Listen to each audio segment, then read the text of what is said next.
Good morning. It is, well, it just turned noon, so I can't really say good morning. It is Friday, which means it's time for our regular lunch and learn. And today we're going to be talking about the benefits of our fur babies. All right. Now, there are some holistic practitioners that I know that don't believe you should have animals. I don't know. I don't agree with that. I have animals myself. I've had animals all my life. Growing up, I had dogs and cats. As a human adult, I've had dogs and cats. Currently, I have two cats. I have Mr. Grumps, who is a rescue, and he was very traumatized. Don't even know the whole story, but his leg was broken. The vet said it was broken on purpose, so the little boy is very traumatized. And we've had him almost 4 years, and in the last 6 months, he's just started to make his presence known and that kind of thing. Mostly he's in hiding. That's still today. Mostly he's in hiding. And our second little kitty is also a rescue, and her name is Pretty Girl, and she is the most affectionate and the most talkative cat we've ever had. So I am absolutely a proponent of animals, and so today we're going to look at some stories that tell you that animals are very beneficial for your health. So if you have fur babies, you're going to want to be listening to this because it talks about how beneficial the animals are. So there is a growing body of evidence. This just isn't feel good. This is actual evidence that is finding that the microbiome of your animals benefits you. Okay. Now, you've probably always heard, don't let your dog kiss you. Do you know where that mouth has been? All those kind of things. And so, yes, all of that is true. But the studies are showing that even though animals are animals, right, and they do animal things, it is still good for your immune system. So the evidence is finding that the microbiome of the animals is very beneficial to you. And when you're exposed to it young, it's even more beneficial. So like me, I've had animals all my life. It's very, very beneficial. And so you want to make sure if you have young children, you want to make sure that they have animals. So dogs harbor more than 600 different bacteria in their mouths alone, making every lick and every slobber a potential human risk. Just like humans, pets have their own microbiome in their gut. In the microbiome is bacteria, viruses, and parasites, and fungus. Okay, that's all in there. It's all in you too. And so your animals have the same kind of critters living in them that we do as well. This is not only in their mouths, but also on their skin and in their stool.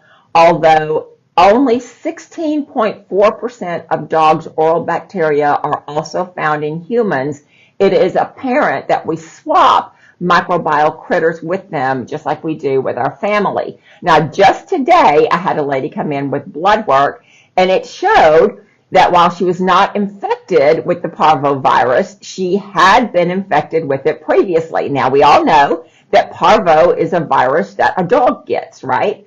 And so at some point in her life, she's had a dog that had the parvovirus. And I, in fact, did ask her if she grew up with dogs, and yes, she did. So that kind of solves that mystery.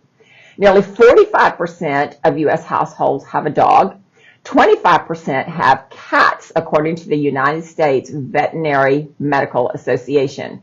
Previous studies have found that pets can reduce stress, prevent heart disease, lower blood pressure, lower depression, lower asthma, allergies, and obesity. Well, obesity, we get that, right? Because you're out walking the animal and that kind of thing, taking care of it. The microbiome connection strengthens the argument that animals can be good for human health.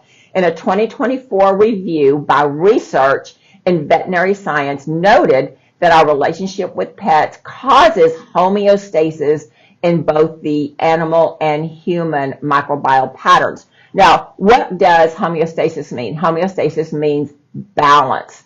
So with your animal, your internal environment and their internal environment changes to be copacetic with each other, all right? So this is a good thing because we don't want to be afraid of our animals, right? Microbial homeostasis indicates that the balance of microorganism in one's gut is favorable for preventing an overgrowth of disease-causing bugs. And this is a quote. As a result of keeping pets, the microbiota of different areas in the human body changes, which is associated with a decrease in pathogenic bacteria and an increase in beneficial bacteria. So this is really good. Microbial benefits confer to humans from their furry companions were discovered in a May study that was published in Clinical Gastroenterology and Hepatology.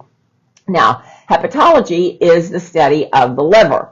Researchers were examining possible environmental triggers among 4,289 relatives of patients with Crohn's disease to see what might make them more or less susceptible to developing the disease themselves.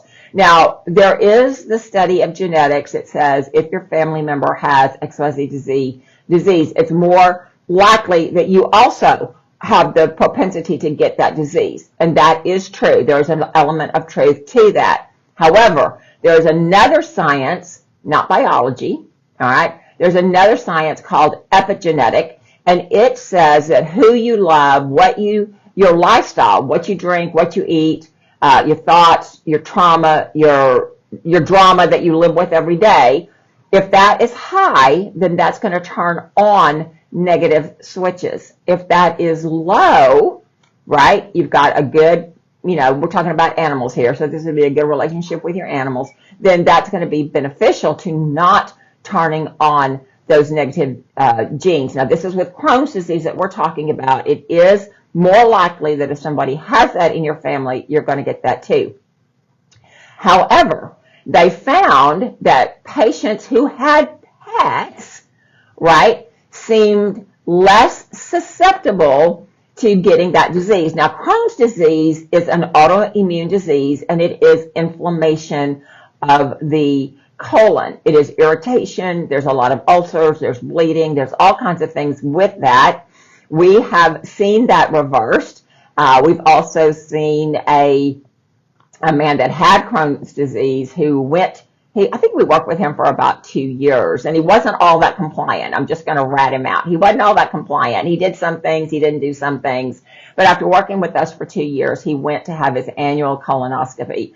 And the doctor told his wife that if he did not know this human, right, because he's been his patient for a long time, he would never have thought that he had Crohn's disease because there was absolutely no inflammation, no scar tissue, no ulcerations in the large intestine. So that is just a huge testimony of what holistic health can do. So if Crohn's is something that's in your family, if Crohn's is something that you deal with, then, we can help you. Crohn's is autoimmune. Below that is something called inflammatory bowel disease, okay? Could be IBS, inflammatory bowel syndrome, right? So this is irritation, same thing, irritation of the large intestine, but it has not progressed to autoimmune disease. And so we can really help you with that. If you have IBS, it could be with constipation or it could be with diarrhea. So whatever that means to you, if you have that, if you know someone who has that, then we can definitely help. But your animals can help too. What they found is that dog ownership increased the relative abundance and diversity of gut bacteria. What this means is having animals in your life makes you less susceptible to irritation and inflammation in the gut. Diverse and abundant microbial communities in the human gut are associated with health benefits, including protection against pathogenic illness and disease. It's critical to know that these findings doesn't mean that having a dog will prevent the disease, says William Turpin, who is the co-author of this study. However, he said it's not a cure, it is just an association. We need more studies to verify whether this is truly a factor. Those who participated in the study who owned dogs at the time of the study or who had dogs early in life had less inflammation in biomarker testing and tighter intestinal junctions. Loose junctions are associated with altered intestinal permeability and gastrointestinal illnesses. Now, let me just explain this a little bit more, because not everybody out there has a degree in biology, and there's a term that you're going to know that is leaky gut syndrome. Okay, I have a colleague, a mentor, who says there's no such thing as leaky gut. It's called passive leaky gut. He said if you had leaky gut, you would die. And he's right, okay? So what is leaky gut syndrome? Well, think of this as your large intestine, right? Everything is nice and tight. Nice and tight. Can't see any air there. When you've got leaky gut, the junctions go like this, and undigested particles of food slip through the lining of your intestine. Your immune system recognizes that those proteins do not belong there, and so your immune system sets up an inflammatory response because those proteins are not supposed to be there. So that is what people are talking about when they talk about leaky gut syndrome, okay? These loose junctions, as they call it. Exposure to dogs was found to be protective in all age groups and regardless of how old the participants were when they got the dog.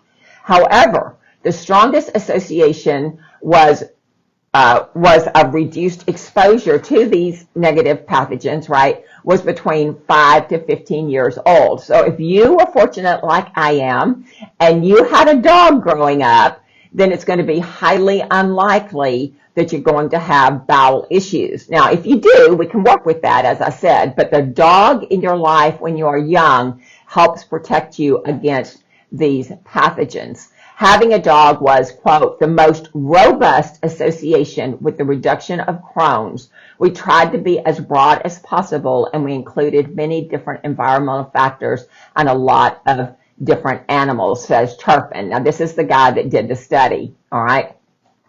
The findings could also have implication for other GI conditions, he said, such as irritable bowel syndrome and celiac disease.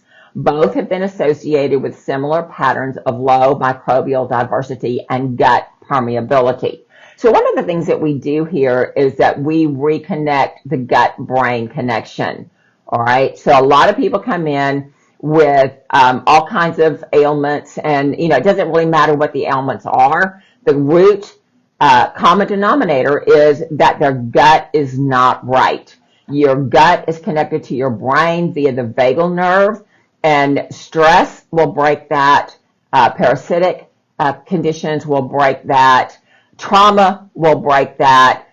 Poor nutrition, eating food that is not food, that will break that. Just almost anything in life can break that. So we really want to honor our gut-brain connection. We want to nurture that as much as we can. And with a lot of people, this is exactly where we start, because when we can reconnect the gut to the brain, then almost everything will just shake itself out and the body will return to wholeness, which is what we're all about, is recovering our health. Mr. Turpin goes on to say, it is possible that this discovery of dogs decreasing the risk factors may be relevant to other GI diseases. Now, Laurel Redding, who is an associate professor of epidemiology at the University of Pennsylvania School of Veterinary Medicine, noted a growing body of research showing that young children exposed to farm animals or house pets tend to have a richer and more diverse gut microbiome. Disease-causing microbes tend to get a lot of research and media attention. More than 60% of the known human infectious diseases are capable of being spread from animals, and 75% of new or emerging human infection diseases originated in animals, according to the Center for Disease Control and Prevention. The focus in the past has tended to be on what we share with animals that is bad. There's a decent amount of microorganisms that we share that are bad. However, we are now trying to focus on what we share that is good. There's been a lot less research done on this, and this is one of the things I'm hoping to change. She said People with bacteria and other microorganisms transferred by pets in a home by petting the animals or by being licked, changing litter boxes, or cleaning up animal fecal matter. They inhale the dust of the dander or the fecal matter. All right. So what do we do with that? Do we just like, oh, I'm not going to have dogs and cats because it's nasty? No. Now, if you're pregnant, right, we don't want you cleaning a cat box. That's extremely dangerous. So we don't want you doing that. If you're not pregnant, you're okay to do that, but you want to take care of yourself as well. So one of the things that we do with our animals is we worm them, right? We worm them every year. Hopefully, we don't wait until they're showing signs that they have worms to deal with that. Hopefully, we just do it on a regular basis. We also need to do that with ourselves. We need to do parasite cleanses every year. So I have 2 cats, as I have said. I clean the cat box. Hubby cleans the cat box too. I mean, we're good with that. We don't want stinky, in our home. And so we clean that. But there are parasites that are in the litter. If your animal sleeps with you, your animal has parasites, your animal has bacteria, and that is on your covers, on your pillow, all this kind of thing. I mean, I'll just tell you, 2 times this week, I have had on the top of my head in the bed, I have a big pillow and then I have a small pillow. And Pretty Girl was sleeping on my big pillow right on my head. Now, do I absolutely love that? Not particularly. I wish the animals wouldn't come in the bedroom at all because I know that they shed their stuff, right?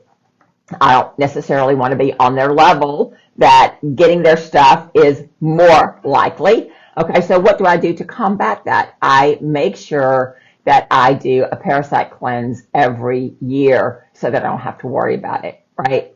We all are hosts of bacteria, fungus, germs, viruses, and parasites. All of us, okay? The more you're associated with animals, the more you're outside, farm animals, working the land, you're going to have more. Okay, it's just part of who we are. It's part of our environment. And that's okay because we can adapt to that. We just need to take measures that we need to take to make sure that we keep ourselves as clean as we can. So people can transfer to their pets also. So it's not just the pets transferring to us, but we can also take our ick and get it on to our animals. Redding was among a group of researchers who wanted to learn whether this exchange of microbiomes could contribute to the source or recurrence of C. diff infections, which cause diarrhea, fever, nausea, dehydration, stomach cramping, and loss of appetite. So this was kind of new research for me because I do know what C. diff is. We do have people that come in with C. diff, and it's horrible. It's absolutely horrible. And usually the way you get that is you go to the doctor because something's wrong with you. They give you antibiotics. The antibiotics don't work. You go back. They give you another set of antibiotics. Those don't work. You go back. You get another set of antibiotics, and those don't work. And so those antibiotics kill all of the good bacteria in your gut. You need good bacteria in your gut so you don't have diarrhea. C. diff is the absence of that good bacteria. And so that's how we get it rectified, is that we give you really, really good spore-based probiotics so that you're able to recover from that. It's very debilitating. You'll lose a lot of weight. You'll have diarrhea for days, months. I don't think you can last years with it. It's not as bad as dysentery in the military, but it's pretty close to that. All right. The most common cause of infectious diarrhea in the healthcare setting is associated with recent antibiotic use. Antibiotics often wipe out the health protective bacteria, which leaves the person's immune system compromised and more vulnerable to infection, and that is true. The elderly and children, as well as those recently hospitalized, are more at risk with C. diff infections.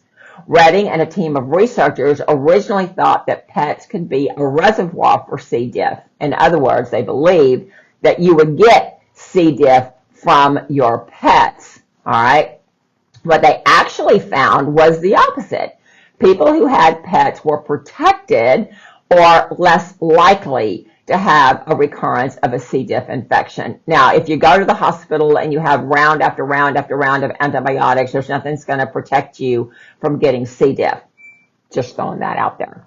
But if you have an animal, your animal is going to keep your gut microbiome very diverse, and you're going to be less likely to succumb to that disease. So that's a good thing. This finding was very surprising, and Redding said it was validated by a dose response effect, meaning that more exposure to your animals, the greater the benefit. So those of you who love your fur babies, and we wouldn't have them if we didn't love them, okay, I don't know very many people that just tolerate their animals. They absolutely love their animals. I mean, even Mr. Grumps, who is a touch-me-not, we still love him, and we still take care of him, and we would love him more if he would let us. He just doesn't let us because of the trauma. The more contact you had with your pets, so if you let them sleep on your bed, let them lick your hands and face, you were even better protected than someone who didn't. This was a really surprising and unexpected finding, she said. Redding has continued to explore the mechanisms that work. The results raise questions that pets could be restoring protective microbes to their owners' microbiomes that help keep them from having C. diff and from causing the symptoms. She said that C. diff can be found in healthy subjects. So what does that mean? That means you can have that bad bacteria, but you've got enough of the good stuff to keep the bad stuff in check. So when we are born, if we are born vaginally, which is the best way, I know a lot of our younger women are opting for C-sections because they're tired of being pregnant. They don't want it disrupting their life. They don't want to have, all the things, whatever the reasons are. That's between you and your doctor. But I'm just telling you, when the baby goes through the birth canal, the baby gets a lot of beneficial bacteria. When a baby nurses, right, breast milk, the baby gets a lot of probiotics from the mom. So this is the first inoculation, as it were, of the good bacteria. So if your baby is born vaginally, you'll have 80% good bacteria, 20% bad bacteria. And this is really good because the 80% will keep the 20% in check. When you have antibiotics, it washes out everything, okay? So if you do not know that you are supposed to have good spore-form probiotics, then once you're through with your antibiotics, those bad bacteria are going to grow. If you eat yogurt, sauerkraut, whatever, your good bacteria can come up, but you've got the inverse ratio of 80% bad bacteria, 20% good bacteria. So this is not a good thing because the bad stuff is going to grow without you tending to it, just like in your garden. You clean out all the weeds, you clean out all the winter stuff, you plant your pretty flowers, you're good, it looks beautiful, you look at it for 2 weeks, things are gorgeous. A month later, you go back and there's weeds everywhere. Why? Because weeds are opportunistic. Same thing with our gut. Our good bacteria, we have to plant. Our bad bacteria is opportunistic. We don't have to plant that, all right? So what we need to do is know that our animals help protect our microbiome, all right? Redding published another study in 2023 involving C. diff in pets that determined whether pet owners and animals were passing the bacterium back and forth. In 47 different households, C. diff was detected in 30 humans, 10 dogs, 0 cats. Cats are immune to it, I guess. Of those samples, the same strain was found only in 1 household, suggesting that C. diff is rarely transferred between people and pets. So this is a really good thing because we've always been told dogs are germy, don't have dogs in the house. We've always been told that, but this new research is saying not so much. You do have to be, careful with some things, but by and large, having an animal helps you be more healthy. All right. There was a case study published in 2020 in Anaerobe, which is a journal. It found that a 10-month-old baby became ill with the same strain of C. diff as a dog in the home that had chronic diarrhea. So is this because the dog, was in the area, just because the baby got where the baby shouldn't have been on the dog.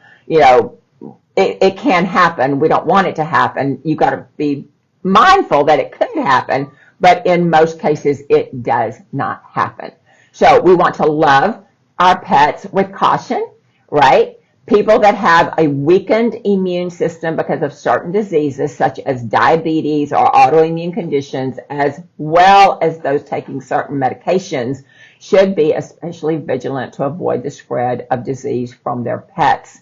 In a 2024 review, the impacts of dogs' oral microbiota on human health offered these suggestions for protecting yourself against these pathogens. Regularly wash your hands. Throw away or remove dog feces using gloves and plastic bags. Now, I don't know anybody that's going to scoop that up with their hand and throw it away. I mean, I don't know. I mean, I wouldn't do that. I always use a plastic bag or a little shovel or whatever. Don't touch it with your hands. We kind of all know that, right? And then you stay away from areas that are contaminated with dog feces. So this is something when you're in the park, right? We know people walk their dogs in the park and all that kind of stuff. There's nothing wrong with that. But there's usually an area where all the dogs go to do their business. Hopefully owners pick up, but if not, you want to stay away from that. And you definitely want to stay away from that with bare feet, okay? I'm okay with barefoot grounding in your own home where you know where things are, okay? I'm not so much happy with that when you're out in the wild, as it were, and you don't know what's in your area because you pick up things through the pores in your feet, and we want you to be healthy. If your animal eats raw food, okay, you need to frequently wash your hands and their feeding bowls. There's always going to be a risk, okay, with those kind of things. So I'm not against feeding your animals raw food, but it's raw food. You got to be careful with it. So yesterday, just kind of segue into that. Normally for lunch, I have a cheese stick and a beef sausage stick, just because it's easy, I'm busy, all the kind of things, and an apple. In fact, I have my apple today. Yesterday, I was not being mindful. I was multitasking. I was opening up the cheese and the sausage. I was doing something on my computer, and I opened the cheese, and I brought it up, and I just got to be right here, and I looked, and the cheese was all moldy. I mean, it was just like, oh my God, I'm so glad I looked at it before I took a bite of it. So you need to be really, really mindful, especially with your fresh foods for your pets. Okay, you need to be mindful with yourself too, because you can ingest something that you're not supposed to. I'll do a little video on that later, just because I don't usually have that when I have my lunch. Okay, so fresh food can go bad is the point, and so you need to kind of be looking at that. So there's a lot of things that we talked about today about our animals. By and large, it is a good thing to have animals. Love your animals, kiss your animals, but wash your hands. Make sure that you do a parasite cleanse every year so that whatever the animals have, you don't have, okay? Love your animals. I'm all for loving the animals. I'm all for the comfort that animals bring. And remember, the report said that it makes heart disease less. It makes asthma less. It makes depression less. You have less likelihood of getting all that and obesity if you have animals. So animals are very copacetic with our health. Just be mindful to parasite cleanse once a year. All right. So I hope you enjoyed that, because we have so many health people telling us that our animals are not great, that our animals are dirty, that our animals have a lot of germs and that kind of thing. They do, but we do too. All right. Just everything has to be in balance. 80% good, 20% bad. It is Friday. That means it's time to relax, rejuvenate, refresh, all those things. I will not see you next Friday, because next Friday is July the 4th, and I will be somewhere saluting and thanking all of the people that make our country as great as it is, and we have the freedoms that we have, and we have our independence. And so I will be doing that on Friday, and you will too, but I'll see you the next week. All right? Take care. Bye-bye.